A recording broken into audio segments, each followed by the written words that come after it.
Evolution is a term to define only one organism, and that's the self. The self is the universe, the self is the Alpha and Omega, God and infinity. And that's the only thing that evolves, because we are all part of the self. Nothing goes through an evolutionary process alone, or without direct benefit to the whole. So when you begin to think that there's this controlling elite, this controlling hand behind the curtains leading the planet to destruction, when you think the end is near, the apocalypse, Armageddon, and when you think we as a species are doomed, it is not they, it is you that brought this about. And for a very good reason. You are evolving. Stop blaming everybody and everything else. Quit panicking about global tyranny and natural disaster and pay attention. Because the world is telling you something, is telling you exactly what is wrong with you and how to fix it.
The Earth is believed to have formed 4.6 billion years ago.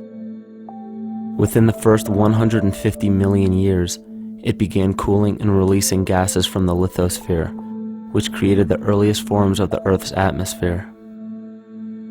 Prior to the creation of this atmosphere, the sun's ultraviolet radiation made for uninhabitable conditions. But as the Earth cooled further, water condensed in the atmosphere and oxygen accumulated, making way for organic compounds. This spawned single-celled organisms and then plant life. And down through time, the evolutionary chain continued.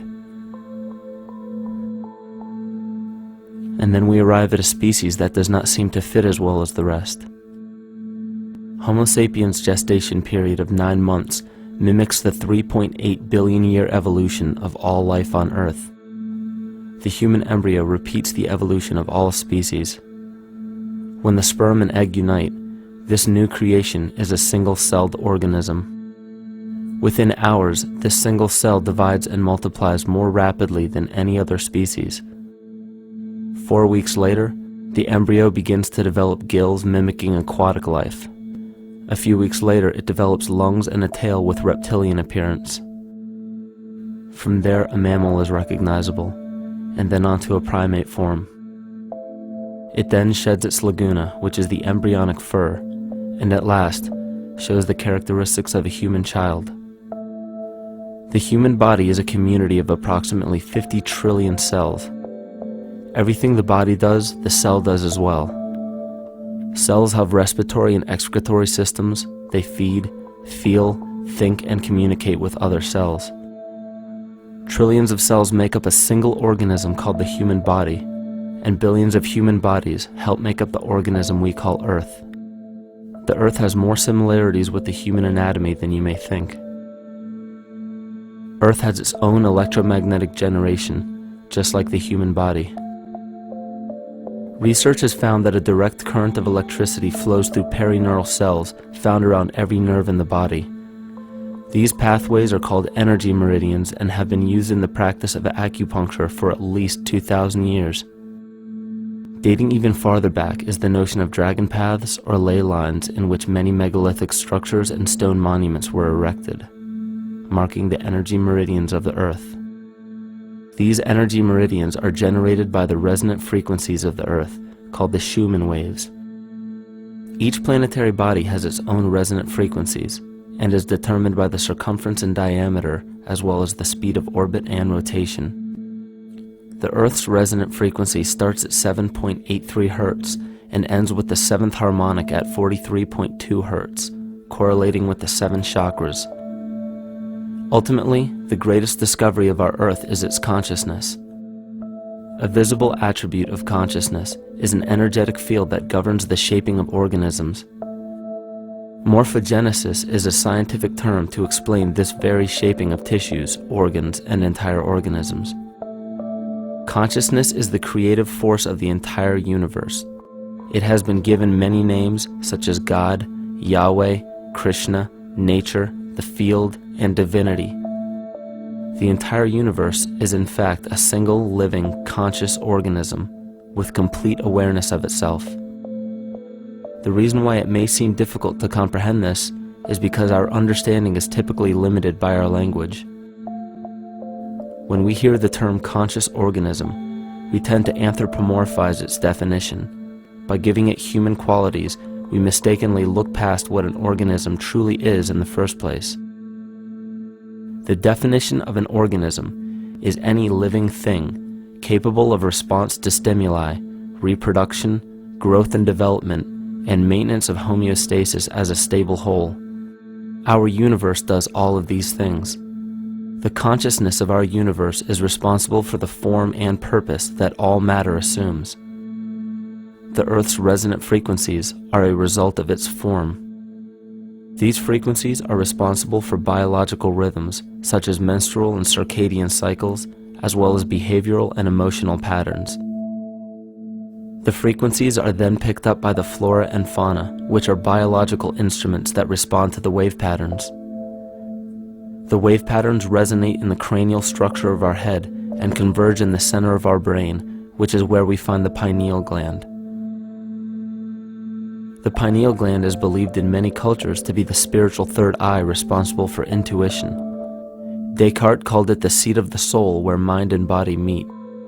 Each individual cell in our body receives an electromagnetic impulse from our central nervous system. They receive the very same impulse that was disseminated to every biological instrument from the earth. An explanation of our conscious universe has been attempted by religion, science, and philosophy. The neglect of biological nature from any organism causes illness. A divorce from nature, exile from Eden, confounding of tongues. They are all symptoms, not of a biblical God or deity, but the true self. The greatest and only threat to ourselves is a loss of self, the death of our divinity. As we barrel through history with oceans of information, yet barely a drop of wisdom, we have to understand how we lost ourself.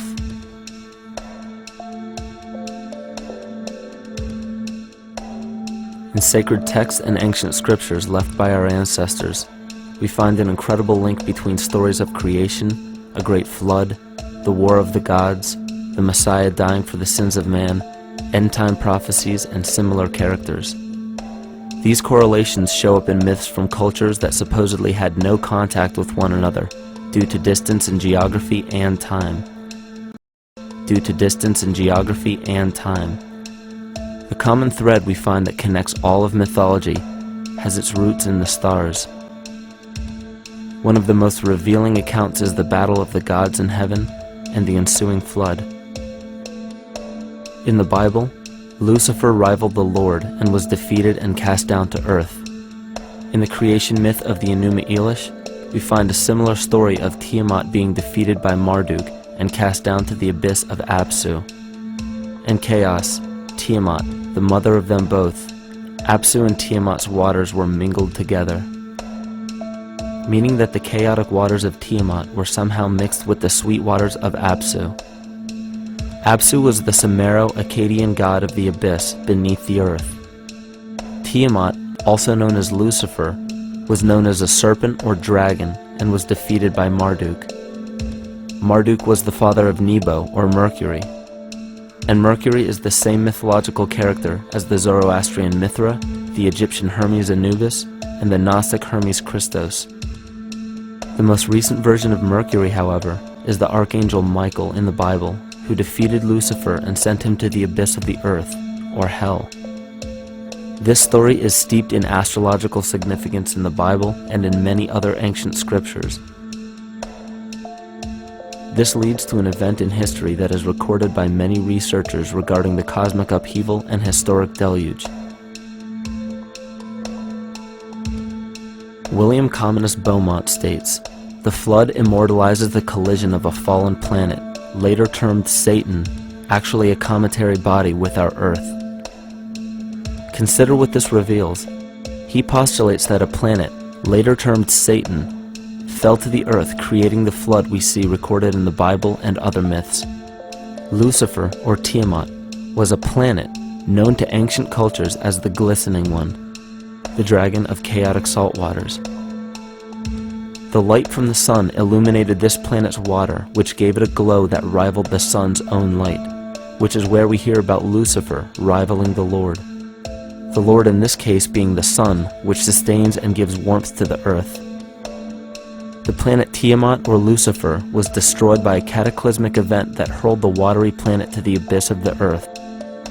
In the book of Enoch, it reveals, "And behold, a star fell from heaven, and when it fell to earth, I saw how the earth was swallowed up in a great abyss." The myth of the Ute Indians states, "The sun was shivered into 1,000 fragments, which fell to earth, causing a general conflagration. Then Tawats fled before the destruction he had wrought. And as he fled, the burning earth consumed his feet, legs, body, hands, and arms, until at last, swollen with heat, the eyes of the god burst and tears gushed forth in a flood which spread over the earth, extinguishing the fire." This myth resembles the translation of the Enuma Elish by Stephanie Daly in her book Myth from Mesopotamia, which explains that Tiamat's eyes became the source of the Tigris and Euphrates rivers. As written in the book of Revelations, "And there was a war in heaven. Michael and his angels fought against the dragon, and the dragon and his angels fought back. The great dragon was hurled down, that ancient serpent called the devil, or Satan, who leads the whole world astray. He was hurled to the earth." The Roman mythology of Ovid gives the story of Phaeton, which happens to be another name given to the watery planet Lucifer, or Tiamat. This story reveals that Phaeton was a child of the sun and wished to become the sun for a day. Phaeton attempted this feat, and eventually Jove, who is also known as Marduk, destroyed Phaeton, sending him crashing to the earth in flames and put out by a tremendous flood of water from a river unseen before. The common theme we notice here is that of a saltwater planet, the great dragon, Lucifer, Tiamat, or Phaeton, was defeated and fell to the earth, and now dwells in the abyss known as hell, giving us the outline of the story of Lucifer rising up against the Lord and being defeated and banished to rule the underworld. As we know, however, an outline is but a shell of a story. The inner meaning, the spirit of the myth, comes with a deeper understanding of the essence of each planet, not just the physical planet, but the conscious core, because we know now that the proportions and velocity of a planet gives them their own characteristic frequencies, which govern biological and behavioral patterns. These planets reflect the archetypal psychology of man. In ancient times, probably the most important field of research was the study of the heavens. Galactic bodies and their movement through the sky were known to be symbolic of the inner faculties within human consciousness. Within all organisms, outdated science has only explained the physical world measured by our five senses. Only in esoteric religions, mysticism, and quantum fields of science are we to find any attempt at explaining where thoughts and emotions fit into the sense-perceptible world. We also understand now that humanity is a community of cells within the organism of the Earth. The Earth, therefore, is a higher organism that shapes our form and function.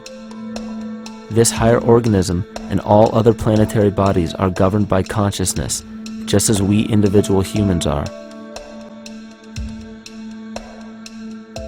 Therefore, the Newtonian belief that galactic bodies are nothing more than lifeless forms floating in space is tantamount to claiming that we humans are nothing more than a composite of elements in motion.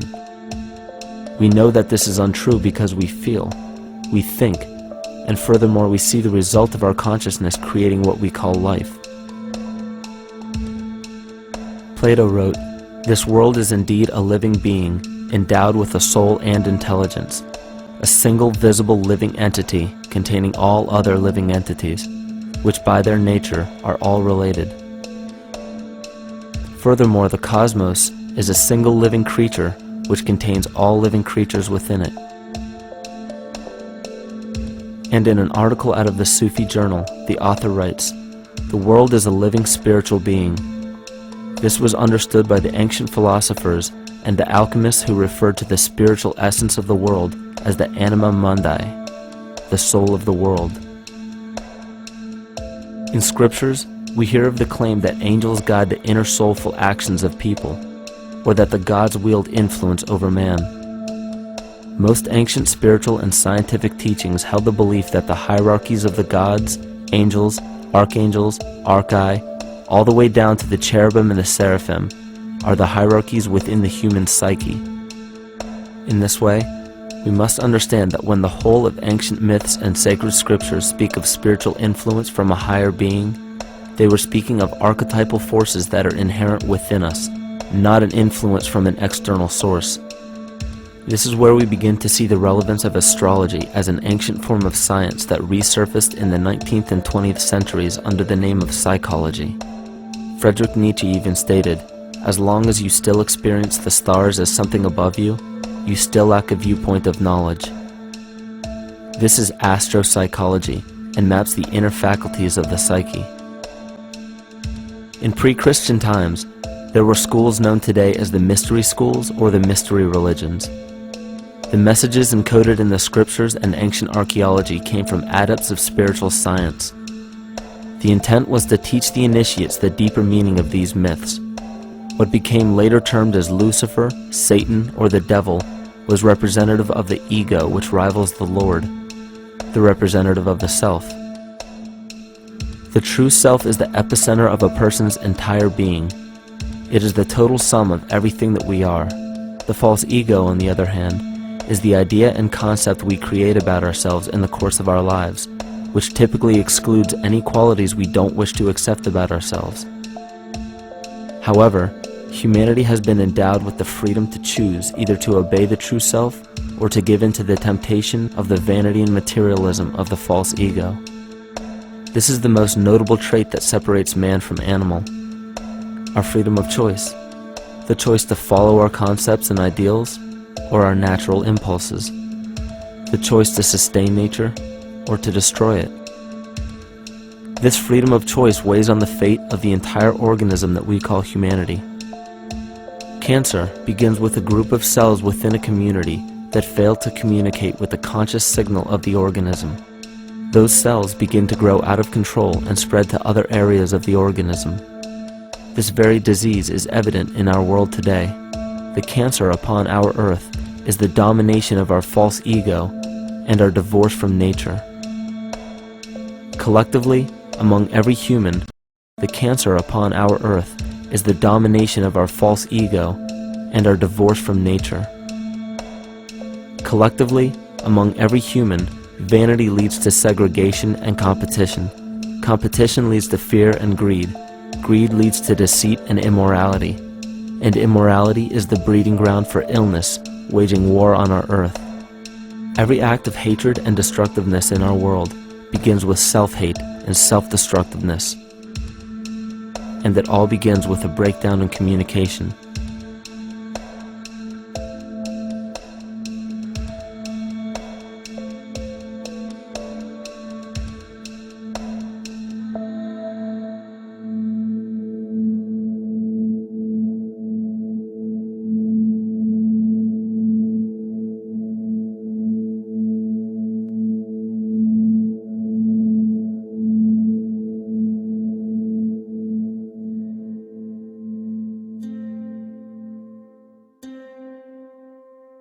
In nature, all that we perceive with our five senses is a result of two fundamental principles. Everything in existence is made of a relationship between vibration and matter. Vibration is a masculine creative force countered by matter, which is a feminine receptive force. Thus begins the principle of duality. We see this duality in ancient myths and philosophies, yet only those philosophies and scriptures that were perverted and raped of the original meaning gave the impression that one polarity was good while the other was evil. The original sages, adepts, and shamans taught that both are necessary, and one would not exist without the other. These two important principles come together to form all things in the universe. This is Kymatica.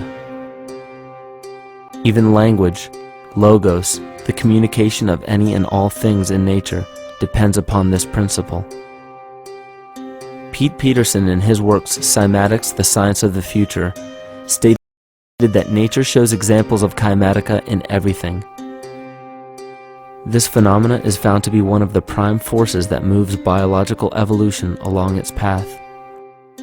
Dan Winter reproduced an experiment to prove that the ancient languages of Hebrew and Sanskrit, when spoken, create a vibratory frequency that moved matter into sacred geometrical patterns. Upon further investigation, Hebrew, Sanskrit, Aramaic, Arabic, and other elder dialects have older roots in a parent language of Gaelic and quite possibly an even earlier origin. In Swami Murugesu's The Science of Mantra, he claimed that when a person chanted specific words in Sanskrit while filming a burning candle, the intensity as well as the color of the flame would change due to the frequency that the word would emit. This same science has been shown to lower and raise blood pressure. And in his own words, certain sounds can affect their circulation and nervous system. Whatever change such vibrations cause extends to the mind of a person and also to the surrounding atmosphere, causing warmth or coolness. All this can be known by study and shown by practice. This rediscovered knowledge of the science of sound shows that sound is something more than mere vibratory signals. Not only does sound interact with life, but it sustains and develops it. It acts as a conduit of conscious intent between people, societies, and entire civilizations. Yet the psychic illness we endure due to the domination of our false ego is reflected in the collective. Our psychological schism has shut us off from communicating correctly with our inner self, which is exactly how cancer cells within the body operate. In the collective, we have created a language barrier between humanity and the rest of nature, acting as a global cancer. Recorded in history, the efficacy of the ancient languages has been severely uprooted. The alphanumeric translation from Hebrew to English shows a complete reversal of the two languages, giving the cymatic effect unnatural results. Dr. Leonard Horowitz stated in his work on DNA, 1/3 of the sensory motor cortex of the brain is devoted to the tongue, oral cavity, the lips, and speech. In other words, oral frequency emissions spoken or sung exert powerful control over life, vibrating genes that influence total well-being and even evolution of the species. A degradation of language in this case is shown to affect biology. If something as basic and important as language can be degraded and devalued to such a degree, yet never questioned, what else might we be missing? Think of an aspect of your life that dictates the limits of your freedom. Government and law enforcement, insurance and pharmaceutical companies, taxes, building permits, driver's licenses, and more. There are hundreds if not thousands of stipulations, regulations, and boundaries on our freedom. And out of the ones that were just mentioned, how many have you researched to find out whether they apply to you or not? Let's look at the forms of law that we currently acquiesce to.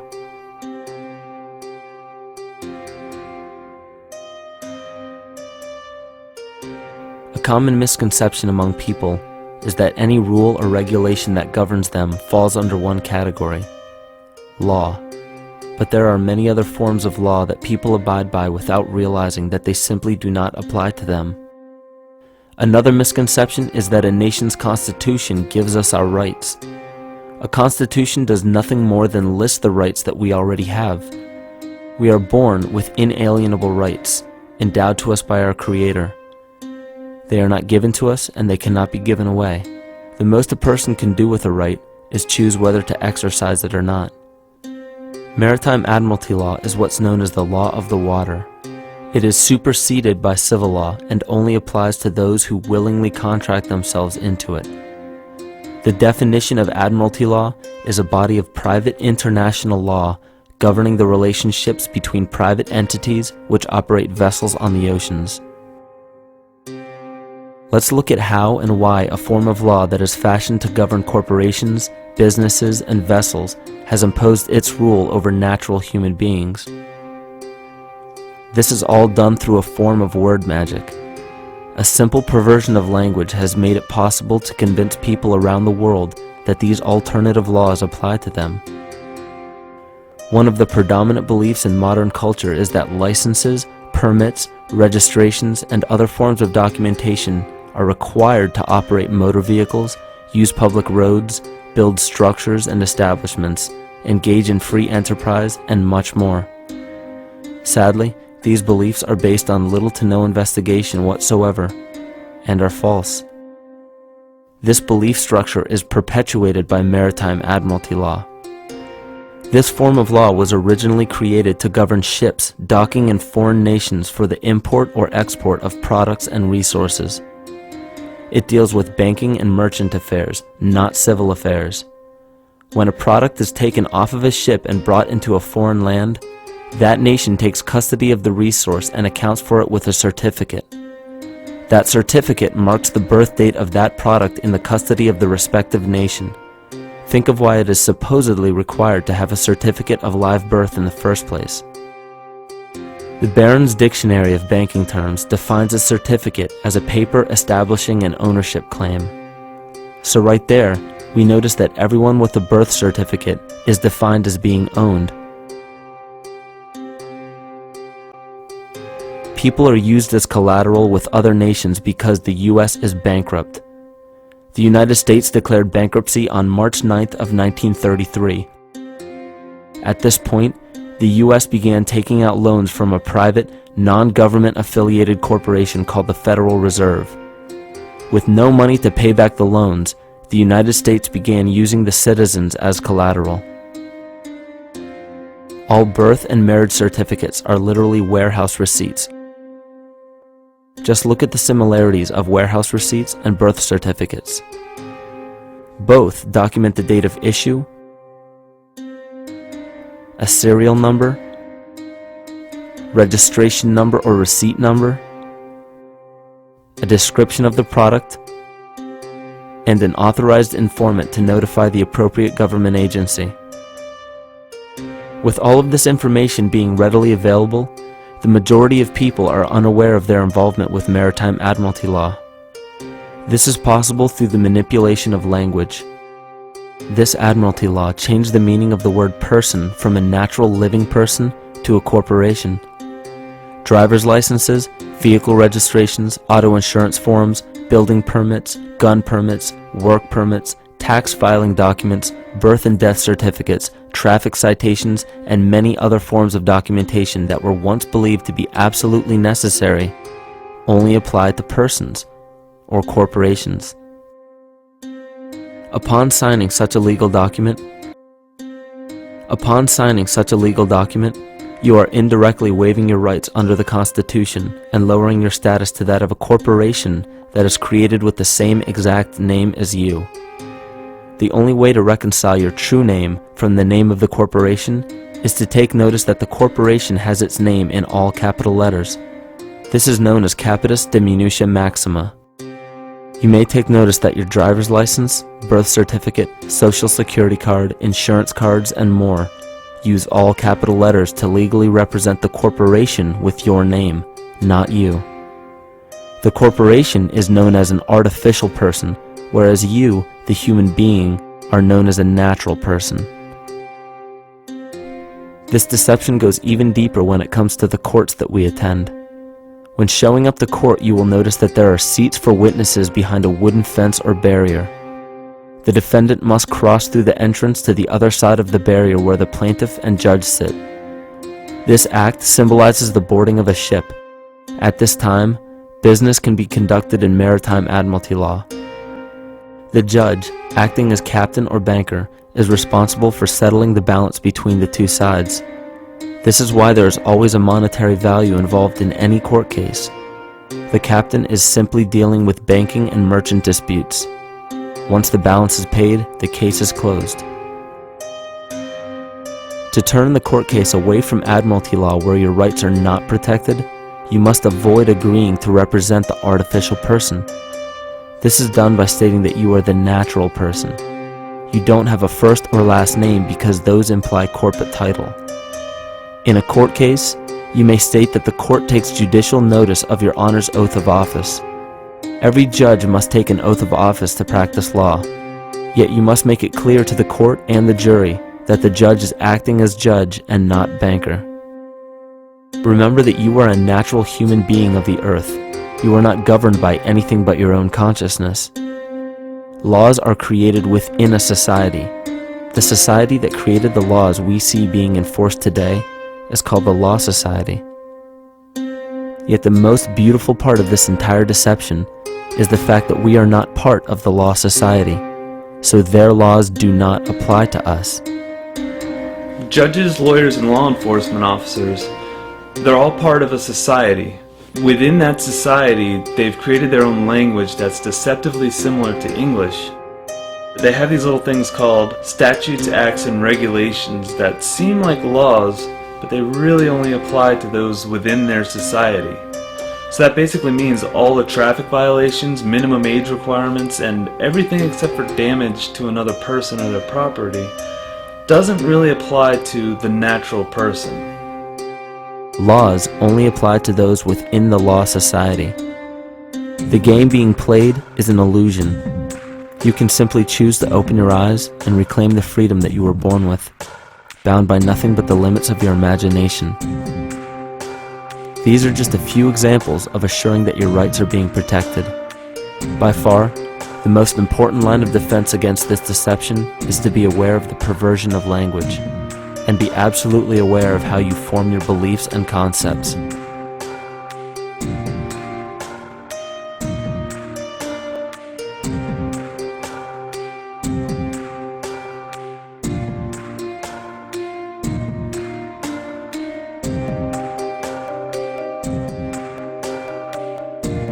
In all forms of the perversion of language, there is a mirror reflection of this in the microcosm of the psyche.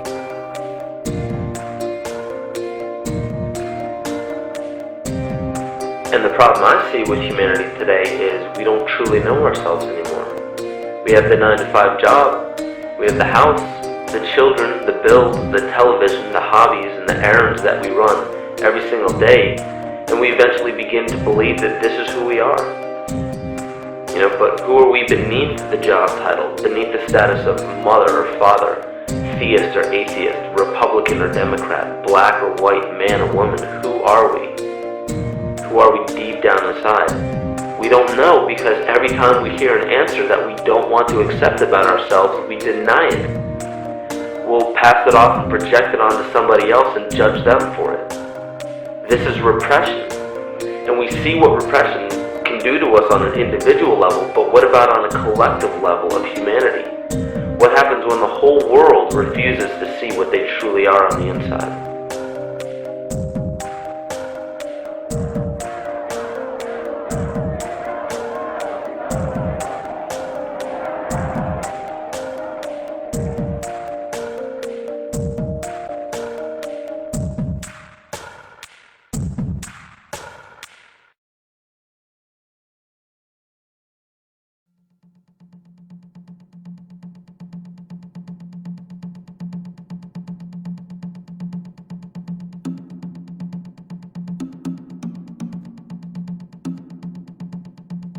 Carl Jung discovered that there is a collective unconscious connected to all humans, meaning that the whole of humanity shares a single mind with one another. This is evident in the world through accounts of shared mythology and symbols, the study of morphic fields, and with the science of kinesiology. This collectivity is a global example of the unconscious mind of the human body, in which trillions of cells share a similar signal. This parasite, called our false ego, requires a continuous flow of sustenance to survive. food, fuel, and any other form of sustenance is energy. Human consciousness is an electromagnetic field of energy. When this potential energy is utilized, it then releases kinetic energy, which is used to perpetuate the false ego. This scenario occurs in the smallest parasitic organisms, all the way to a collective organism called humanity. A parasite will release chemicals that cause the host to crave the sustenance that the parasite needs to survive. As long as the host is unaware, it will keep feeding the parasite and starving itself. In a similar way, Wilhelm Reich stated that whole societies suffer from a psychosis caused by starving our organic biological impulses. He states that sexual suppression supports the power of the church, which has sunk very deep roots into the exploited masses by means of sexual anxiety and guilt. It engenders timidity towards authority and binds children to their parents. This results in adult subservience to state authority and to capitalistic exploitation. It paralyzes the intellectual critical powers of the oppressed masses because it consumes the greater part of biological energy. Finally, it paralyzes the resolute development of creative forces and renders impossible the achievement of all aspirations for human freedom. In this way, the prevailing economic system, in which single individuals can easily rule entire masses, becomes rooted in the psychic structures of the oppressed themselves. What Reich was showing in this powerful quote is that on a collective level, the suppression of a natural function, whether biological, spiritual, or emotional, will result in an abnormal reaction, a psychic disease. This illness or disease is reflected into the masses through a collective unconscious and acts as an epidemic. Humanity is plagued with an incapacity for freedom, meaning that people en masse lack the ability to govern themselves on a psychic level, and this manifests in the macrocosm as government and organized religious powers, thus opening the throne, our national and individual throne, to anyone and anything.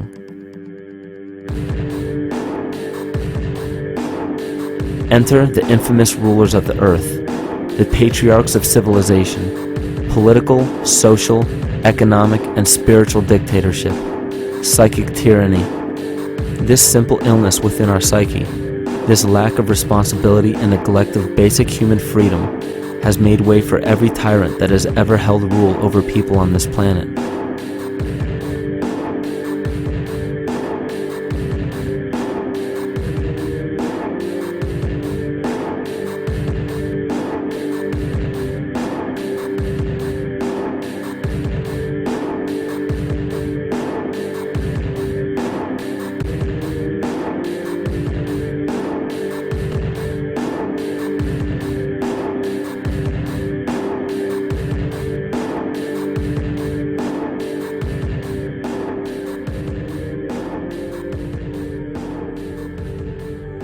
But these oppressive tyrants that are demonized by the masses are no different than us. In fact, they are one with us.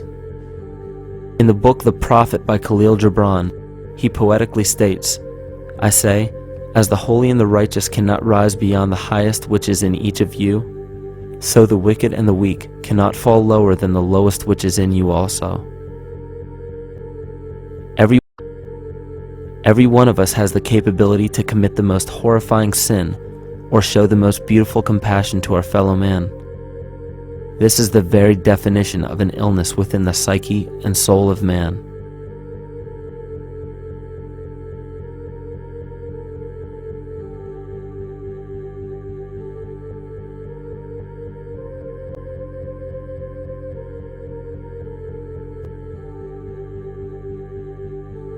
Think of any position of power that you believe to be above you. Royal families, government leaders, the United Nations, financial organizations, corporate monopolies, and media juggernauts. These are all facets of our false ego. They are the physical advent of our own sickness. They require our conscious participation, our conscious energy to survive. Because without our cooperation, without supplying them with the sustenance of complicity, they starve. Their very nature depends on our desire to be ruled. And a typical symptom of the illness among humanity today is our continuous denial of our illness. Repression. We consistently repress those qualities we choose not to accept about ourselves. This is why it is so difficult to see the false ego and its multiple manifestations for what they truly are.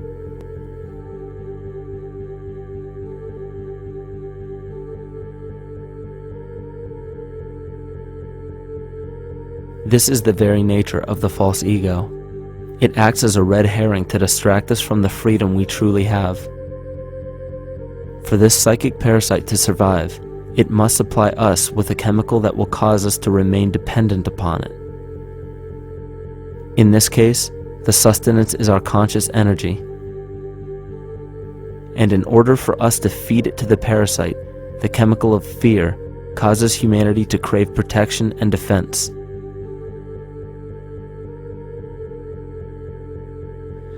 The functions of the body to survive can be broken down to two basic functions for any organism to survive. You have to be able to grow, maintain yourself, take care of your biology, but you also must be able to protect yourself, so that if you're just growing and you can't protect yourself, you'll become food for something else. So the survival involves a balance between growth and protection. Through the history of human civilization and through human evolution, we recognize that our nature is to be in a state of growth, and that our protection is only supposed to be used to, help us out of that threatening moment. You can't be in growth and in protection at the same time. So the significance is, when we see a need of protection, the stress hormones in the body shut off the blood vessels in our viscera or gut, which is the part of the body for growth.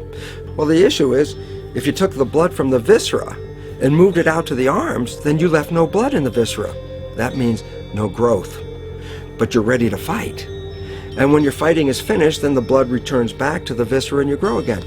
But in the world that we live in today, it's 24/7 fear.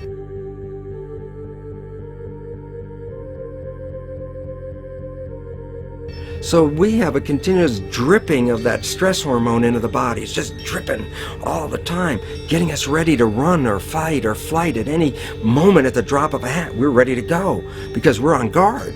Well, the problem is, what does that mean about your allocation of energy? And it says, we're spending most of our energy in protection. You cannot survive if you're in protection all the time.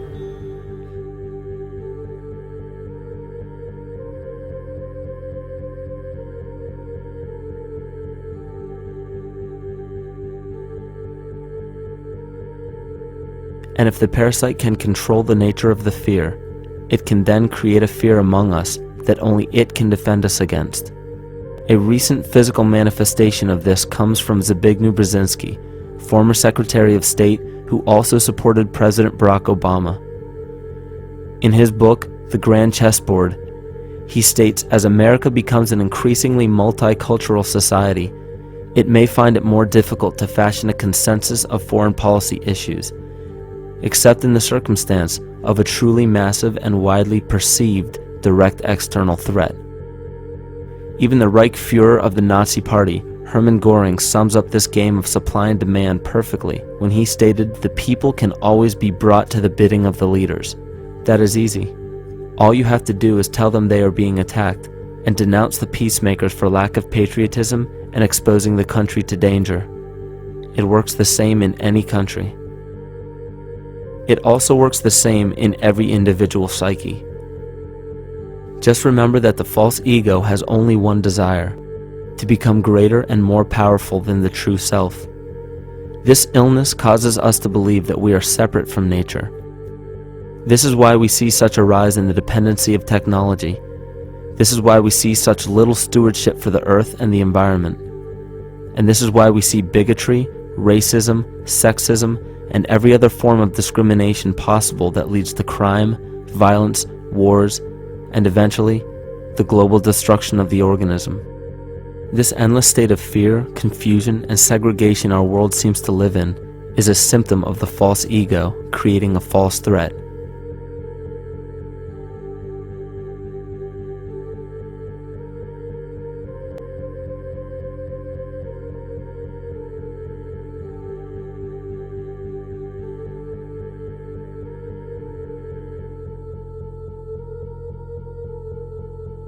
many of the United States presidents have blood relations with each other.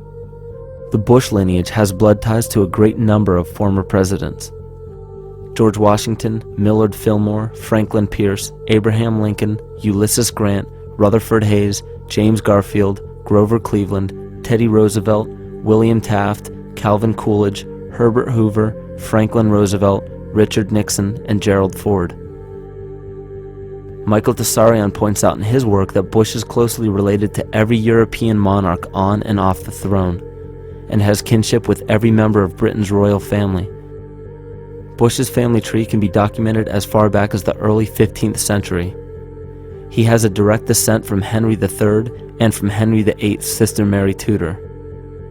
He is also descended from Charles II of England. And we also find that George W. Bush is a direct descendant of Godfrey de Bouillon. Godfrey was the first king of Jerusalem after he recaptured it from the Saracens, which was the name for the Islamic faith during the Middle Ages. It is interesting to note that the current occupation of the United States in the Middle East was re-established by the same family, George Bush Sr. in 1991, and again by George Bush Jr. in 2003.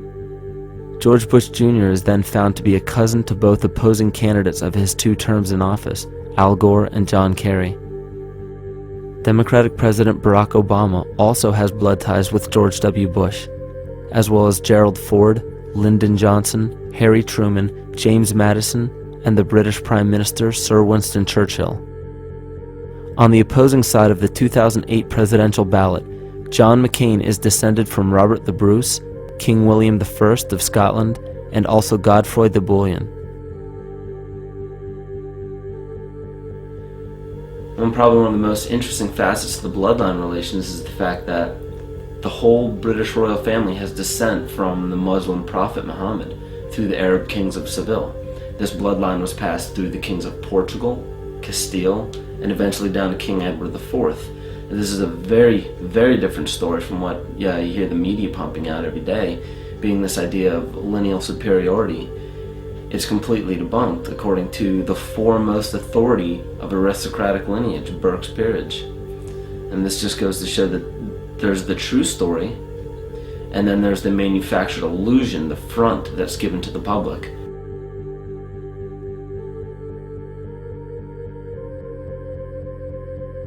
These blood ties go on and are documented thoroughly through literature such as Burke's Peerage and other comparable books. The point of all of this is that we find not just the same people, but the same intent within the people who have held high positions of monarchy, dynasty, aristocracy, and democracy in the past and present, and they are all related by a physical and symbolic link. This bloodline carries the symbol of our illness.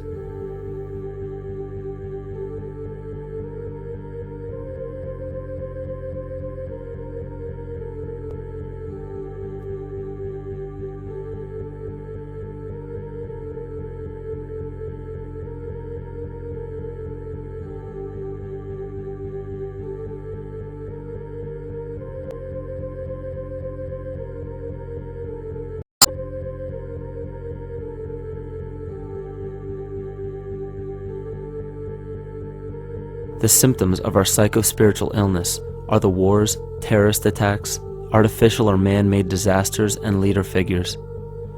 As long as the people remain oblivious to their inner drives and inner nature, they will always fail to recognize why these events take place and why these figures rise to such powerful positions. The reason why we have failed for thousands of years to conquer these archetypal rulers permanently is because for thousands of years we have been fighting the symptoms of an illness and not the root cause. For every corrupt government that falls at the hands of a revolutionary, oppressed people, 2 more will rise in its place every time, because the root cause of a corrupt government does not exist in the individual leading that government. It exists within the psyche of every individual, because an unaware host to a deadly parasite will do anything to avoid accepting his own incapacity for freedom.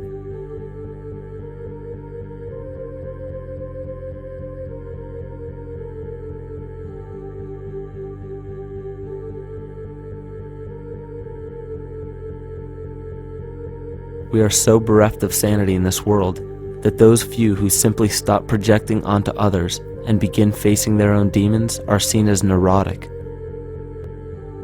An article written in the 1950s states that studies showed that individuals who had been isolated from their familiar social and cultural environment became neurotic. This shows that when those individuals had no object to identify their darker emotions with, they began to see these things in themselves, that which they refused to recognize before, and were unaware of why they appeared and how to cope. Facing our true inner self is virtually unknown in our world today. This is why no matter how many civilizations rise and fall, it is our collective consciousness that creates our governing apparatus, not individual people.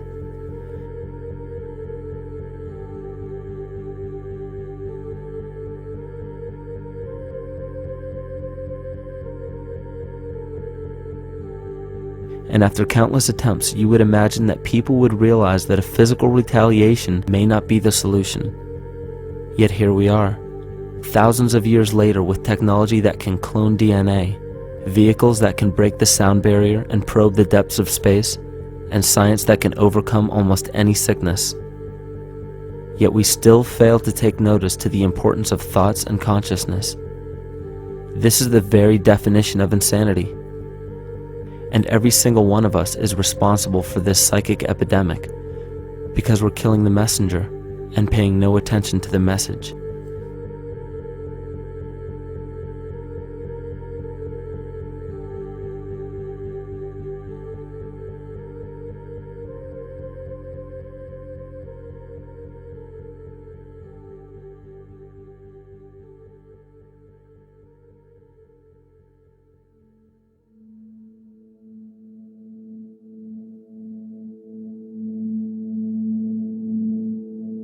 During the 1990s, 3 Nobel laureates in medicine advanced research that revealed the primary function of DNA lies not in protein synthesis as widely believed for the past century, but in electromagnetic energy reception and transmission. Less than 3% of DNA's function involves protein manufacture. More than 90% functions in the realm of bioacoustic and bioelectric signaling. So why is it important to know that DNA functions in bioelectric signaling? HeartMath Institute has discovered the heart and brain maintain a continuous two-way dialogue, each influencing the other's functioning. Although it is not well known, the heart sends far more information to the brain than the brain sends to the heart, and the signals the heart sends to the brain can influence perception, emotional processing, and higher cognitive functions. The heart also generates the strongest rhythmic electromagnetic field in the body, and this actually can be measured in the brainwaves of people around us.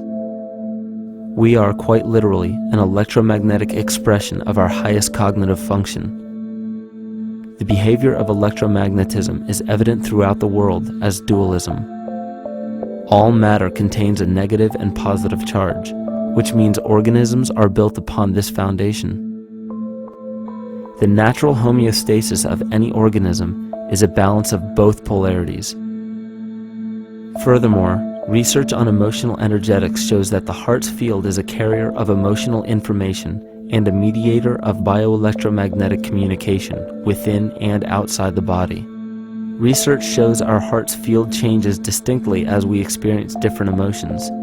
It is registered in people's brains around us and apparently is capable of affecting cells, water, and DNA studied in vitro. Fear. The chemical supplied by a collective parasite creates a distinct bioelectric signal given off by the host. This signal is disseminated to the organisms within our community and will grow outward through the entire organism unless it is counterbalanced by an opposing force. Dr. Fritz Alan Popp discovered that the cells in our body communicate through biophotons, which are tiny particles of light that are single units of an electromagnetic field.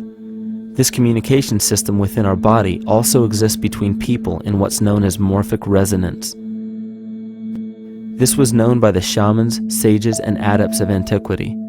These teachings were commonplace in prehistoric cultures. It wasn't by sheer chance that artistic expression and rituals were the cornerstone of every ancient civilization. Art was used as a personal method to exercise the shadow content of the psyche and introduce it to the conscious mind. This was very literally viewed as psychic therapy. Ritual was based around astrological dates. As we've learned, the study of the stars and planets reflect our own astropsychology. The shamans would perform rituals on astrological dates that would correlate with a circadian rhythm or a psychological cycle. These rituals kept the human participants aware of their inner self and prevented the repression of psychological content. As long as people were facing their inner demons and accepting them as their own, they were not collectively projecting them into the physical world.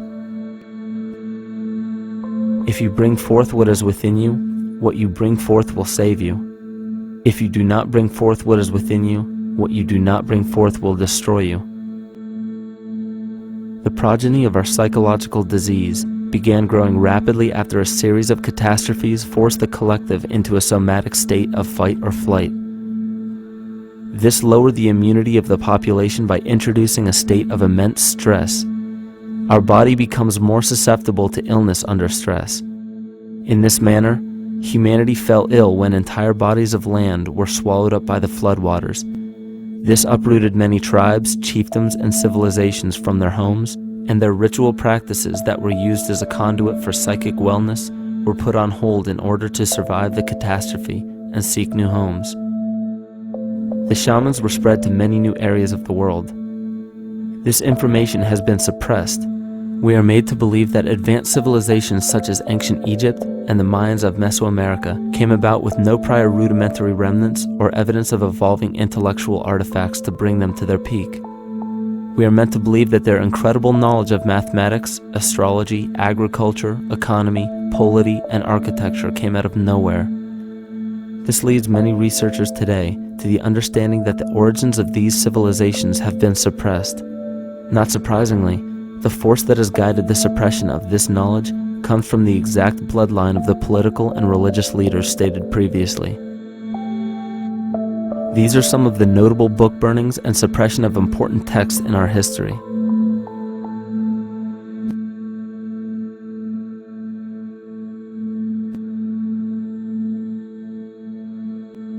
Yet after all of this suppression, there are still remnants of the dispersion of elder civilizations in nearly every country.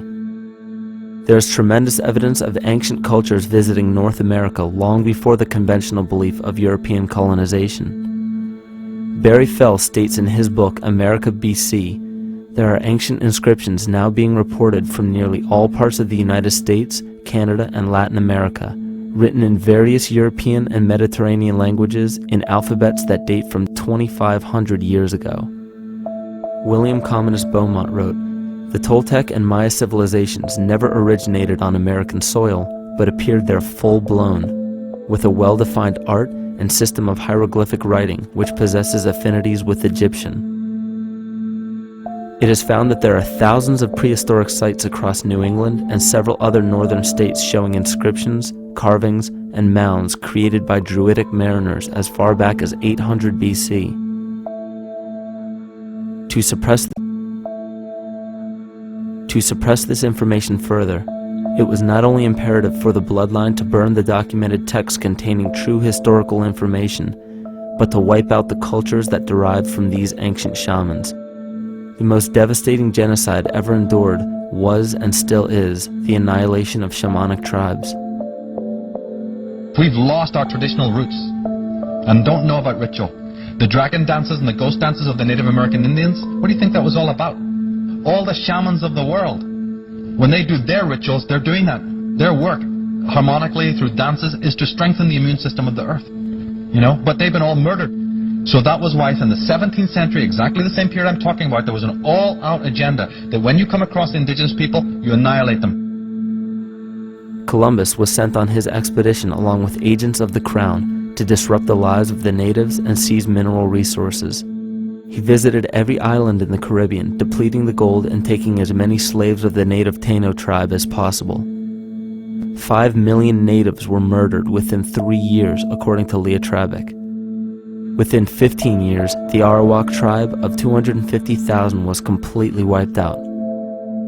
The population of the United States prior to European contact was greater than 12 million. 4 centuries later, the count was reduced by 95% to 237,000.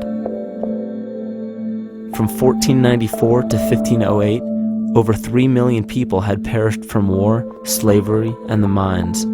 Who in future generations will believe this? I myself, writing this as a knowledgeable eyewitness, can hardly believe it.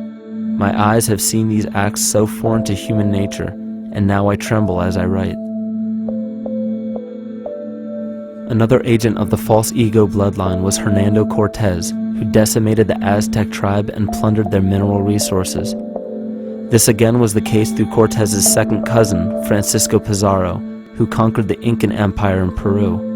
These atrocities are seen throughout Africa, New Zealand, New Guinea, East Timor, and are still seen today in Canada. This was a deliberate attempt to bury any surviving remnants of the ancient world and our true history. It is a naive mistake, however, to categorize and blame everything and everyone involved with politics or religion for this suppression of knowledge. It is only natural for people to crave spiritual understanding when there are so many manufactured missing links and perversions in the spiritual text today. And due to this void of spiritual wisdom, honest and moral people who are simply trying to understand their place in this world become the prime consumer market for those who wish to exploit this vulnerability. To have enough power to run our own lives, basically. If we look at the New Age movement, for instance, which is another kind of trap in all of this, where people might end up actually. They're looking for something so bad that they're taking all these things that are handed to us or to them, but it's not really based on any real understanding. It's still kind of coming from a religious type of perspective. People are genuinely seeking something new. They're genuinely seeking a new type of spirituality, or to better themselves, or to change something, but this is being hijacked. And what they actually do is that they lead you into another type of group mentality or a new age religion, whatever it is, and people still are not able to kind of really break free from that and follow their own journey or their own path, which I think is very important in all of this.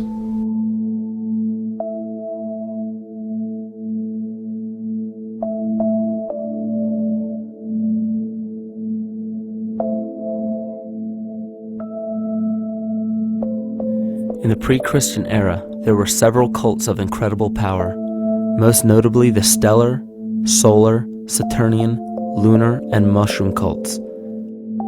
It is simple to see that worshippers of the lunar goddess comprised of the lunar cult. The worship of sun gods were indicative of the solar cults.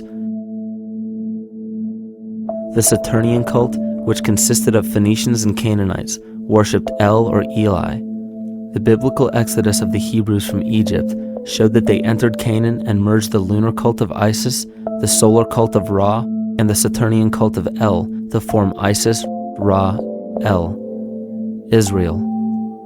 The old Israelitish cult and mythology, the Yahweh worship, the patriarchal legends, the sojourn in Egypt, and so on, are rooted in the religion of the sacred fungus, developed from the underlying fertility philosophy of the ancient Near East. The Jewish mitre, Muslim turbans, and military berets are derivations of the symbol of the mushroom cult. One of the first and most prominent, however, was the stellar cult, and a number of these ancient cults were created for shamanic purposes and earthly stewardship, yet some were taken over with different intentions.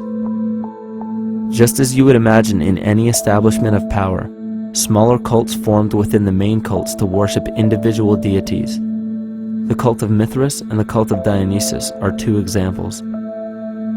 You still today can see the Mithraic or Phrygian cap on the symbol of the seated Liberty Dollar, the coat of arms of many countries, the reverse side of the flag of Paraguay, the seal of the United States Senate, and even involved in the solar cult holiday that we now call Christmas. In the cult of Dionysus, many festivals were celebrated, such as the Greater Dionysia, celebrated in Athens around the spring equinox. The foremost event in this festival was the Thymelic contest, in which poets, musicians, and entertainers performed in an open-air theater. Musicians did not have to pay taxes, and members of the Artists Guild did not have to participate in military affairs. The cult of Dionysus is still alive to this day as the entertainment industry.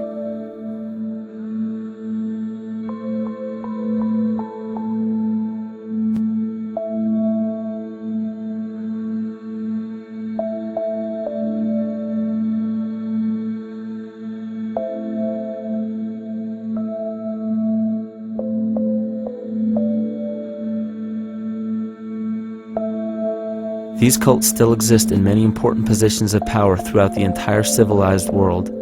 Yet the most important function of these groups is to manufacture the consent and complicity of the people. The conscious mind is the creative mind. It's the one that has your personal identity into it. It does the real thinking. And then there's a subconscious mind. Well, there's no entity in it. The subconscious mind is the equivalent of a tape player. It records behaviors, and then at the push of a button plays a behavior. It's automatic. It's a very convenient thing, because then we don't have to relearn all the time. Once you know it, you can make a pattern. The problem is that the basic patterns of belief and behavior that are programmed in the subconscious mind came from our teachers, primarily our parents, our family, and our community. So most people don't even understand how easily we're influenced by our environment. Every person that we encounter, every single situation that we're faced with, every little word that's said on television may not seem too influential to our conscious minds, but your unconscious is designed specifically to let every environmental signal influence you without your awareness. So the question is, are we leading conscious or unconscious lives? And now neuroscience has told us in the unfolding of our lives, only 5% of our life is controlled by our conscious mind, and 95% of the time controlled by the subconscious with programs from other people that were installed in there. And the problem is, it means when those programs are playing, we don't see them. And the skeptics will sit there and say, consciousness, archetypes, astrology? No. We create things with our hands, not our minds. Archetypes aren't physical. They can't influence me. But when you think of the fact that we're only conscious of this small little fraction of our behavior, what we don't realize is that entire countries, entire civilizations that think they're free and independent, but are unconsciously too afraid to be free and independent, they will beg to be governed. And if they can't do it themselves, who do you think will consciously or unconsciously take that responsibility? It usually ends up being that strong, masculine, animus archetypal figure. When we think we're in danger, we're not looking for our mother to nurture us. We want our father to protect us. And right on cue with the age of fear, this age of catastrophe, the age of this parasite, we see masculine domination. And one of the primary conduits for giving our responsibility and our conscious energy away is money. We surely don't want to admit that our dependency on money is flawed, because that would imply that the fault is our own. And God forbid we take responsibility for our lives, so we blame the money. This is the cornerstone of the entire illusion being built around us by the false ego. Money is said to be the root of all evil, yet it cannot be evil because money is only a symbol. Symbols carry only the faith and spirit of the observer. This means that the symbol of paper money, yet it cannot be evil because money is only a symbol. Symbols carry only the faith and spirit of the observer. This means that the symbol of paper money evokes and surfaces the evil intentions and inherent flaw of our false ego. Money only exists because we agree to accept it as valuable. And to further illustrate our incapacity for freedom, we've given the control of our faith-based money to a private corporation instead of the federal government. There is no law stating that we have to use Federal Reserve notes as currency. We choose to because we fear the alternative: independence.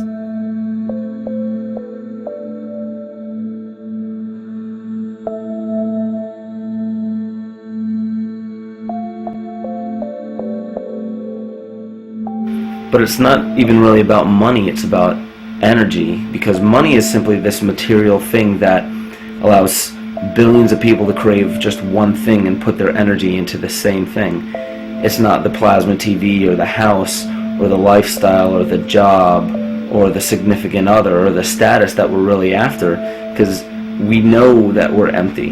These people feel sadness and loneliness and void just like anybody else, and they either want to fill that void with materialism because they think that that'll make them feel better, or they want to sedate the void feeling with material possessions. So it all comes back to this feeling of having to put our dependency into an external source, something that we have absolutely no control over. What we're seeing right now is with all the competition of each other destroying each other, wars, competing for material existence, raping the planet and tearing it apart to get some pieces of it to hold in your hands and say you won the game.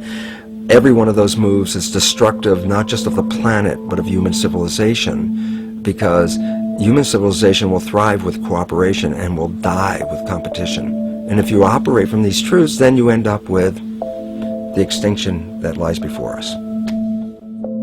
You see, we all have demons, so to speak. We all have inner demons in our lives, but we expect to see devilish monsters or dark apparitions when you think of a demon, kind of like what you'd see in the cinema. But our demons are really the people in our everyday lives, the people that we argue with, the people that we envy or hate, the ones we physically or emotionally harm in some way, shape, or form. And it's not because we envy or hate qualities in these specific people as much as we hate the fact that they remind us of ourselves. They reflect qualities about ourselves that we wish we had more of, or that we wish we didn't have at all. So what do? We alleviate that pain not by fixing or fighting our own demons, but by harming the people that remind us of our demons, by harming the people that remind us of the things that we don't like about ourselves. And when we become frustrated that we're not in control of our emotions because we don't really know what's affecting our emotions, we take it out on others. We take it out on absolutely anything else that can show us or act as a catalyst for our hatred. And so we do the same thing to animals. Animals are perfect because they can't defend themselves. And it's a perfect catalyst for our inner aggression, our confusion, our hatred. Just take it out on something absolutely helpless. Just imagine how unconscious a person has to be of his or her actions to torture or mutilate or brutalize any living thing.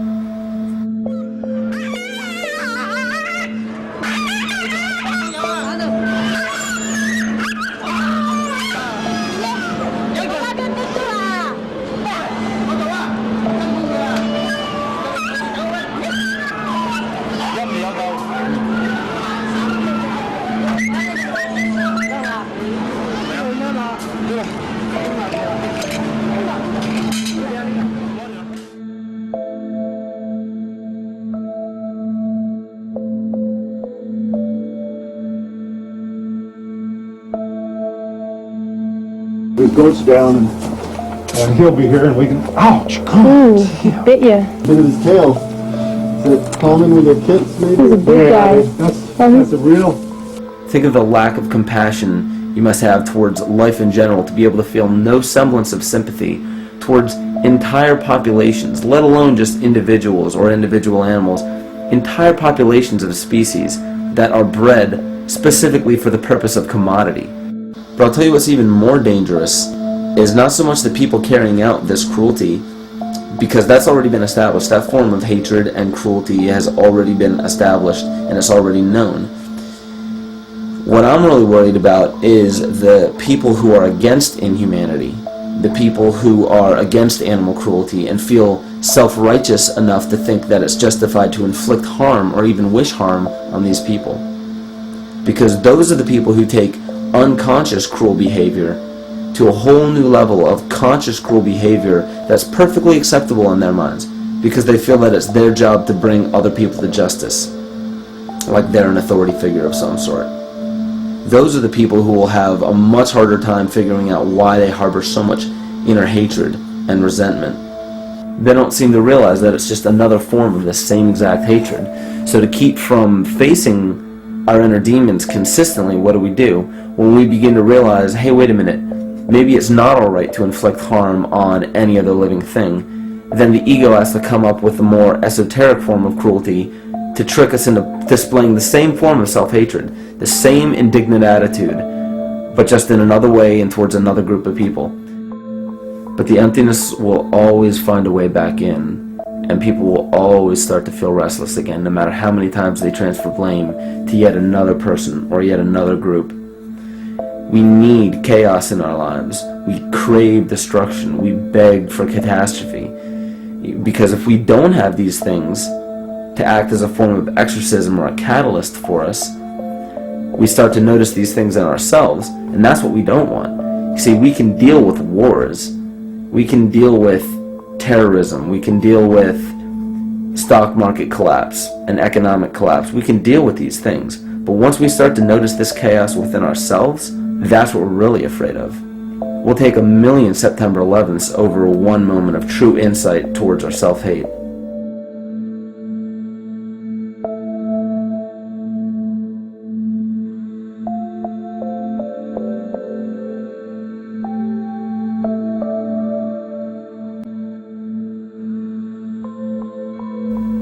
And you know, the most interesting part of all of this is we encounter things every day, every single day, that we either accept with open arms or that we reject violently. The interesting part is not really what we're accepting or rejecting as much as what it is inside us that makes us feel compelled to a certain thing or repelled from a certain thing. There's this fundamental dual behavior of muscular strength or weakness, attraction or repulsion. And what's interesting about this is when you realize that consciousness, awareness, that intangible essence that animates all matter into what we see around us as life, that is where you will find the origin of this dual behavior. It's been explained as the inhalation and exhalation of Brahma, the contraction and the expansion of Ahriman and Lucifer in an anthroposophical setting, the active and the passive qualities in electricity, the masculine and feminine qualities, yin and yang, existence and nothingness. These are all ways to explain the same behavioral process that begins with awareness, it begins with consciousness. And if you get rid of all the images and concepts in our minds of these sayings in your head and just try to feel the difference between the two polarities, you'll begin to notice that all of the different scenarios and possibilities that are playing out in the world all spawn from this common origin. You'll have 1,000,000 people telling you why the Bible is supposedly the Word of God and that you should follow it word for word. And then you'll have another 1,000,000 claiming that it's a form of mind control and not to believe any of it. Everybody will tell you to beware of this or watch out for that. This is good information, this is bad information. And I just have to wonder, what makes anyone an authority figure enough to say that something is true or false? And why are you denying or accepting anything based on the suggestion of another person? Why aren't you making that decision for yourself? Information is information. There's no such thing as good or bad information. It's all what you do with it. I say let everything be your Bible. Give every piece of information, every person, every event or scenario or situation an honest and open mind. Because then it's your responsibility to respond to it in the way that you choose. Not following the herd, not following convention, it's your responsibility. And that's the point when, no matter how many people tell you you're wrong or right, you're not dependent upon their approval. If we at least question our own actions, question our own thought process, and make a conscious decision to what we feel is right every single day, that's what I believe to be divinity. That's true shamanism. And that, to me, is what it really feels like to be alive.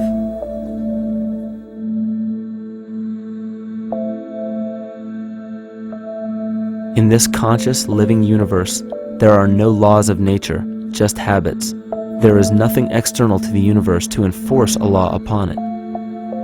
The illusion of a fixed law of nature is only the result of there being no need for that habit to be broken. When habits need to be broken to ensure the survival of the organism, we see this event in nature and call it evolution. The collective mind shapes our evolution. And a great example of this is the experiment done by John Cairns in 1988. His team put lactose-intolerant cells in an environment with only lactose for food. Under a law of nature, every one of these lactose-intolerant cells would have died. But surprisingly, they all survived. Every one of them understood the problem that they were facing and replaced the defective lactase enzyme with a functioning one to utilize lactose for food. If a cell has the ability to decide how and when to evolve because it's facing extinction, then anything can. The existing beliefs are that a human body is a biochemical machine controlled by genes, and therefore the behavior, emotions, and character of our biology, our health, our lives, are controlled by genes which we don't control. So this is what we taught people. You're a victim. Genes control your life. You didn't pick them. You can't change them. The genes you end up with program what's going to happen. My experiments on stem cells, which I started in 1967, I'd isolate one stem cell, put it in a petri dish, and then it would divide every 10 hours. So I took all the cells, split them up into 3 groups, and then just put them in 3 petri dishes. And then I changed the growth medium, the constituents of the environment, in each of the 3 dishes. In one dish, the cells form bone. The second dish, they form muscle. In a third dish, they form fat cells. What controlled the fate of a cell? And the first thing you have to say is, well, wait, they were all genetically identical when they were put in a dish. So obviously the genes didn't control it because they all had the same genes. What was different was the environment. And all of a sudden in my career, it said, oh my gosh, here I am teaching genes control life, and the cells are telling me genes respond to life. And since you can control the response, you can control your life. It's how you read the environment, how your mind perceives the environment. And if you understand this, then you could lead yourself to the most wonderful expression on this planet, to be fully alive and fully healthy, just how you respond to the world.